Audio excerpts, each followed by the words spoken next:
Hi everyone, welcome back to PC Error Detective. In this video, I'll show you exactly how to do a print screen on Windows 11, so you can easily capture your screen whenever you need. Step 1. Click on the Windows button at the bottom of your screen and open Settings.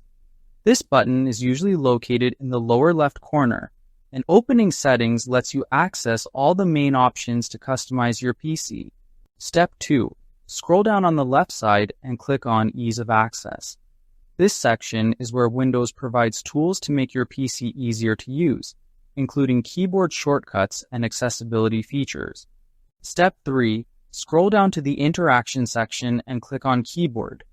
The keyboard settings allow you to manage how your keys work and enable helpful features like screen capture. Step 4. Scroll down until you see the option that says Use the print screen key to open screen capture. This option is important because it lets your print screen key instantly open the snipping tool for taking screenshots. Step 5. Switch the option on.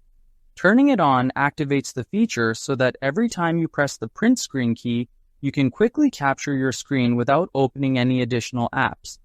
Thanks for watching, and don't forget to subscribe to PC Error Detective for more helpful Windows tips.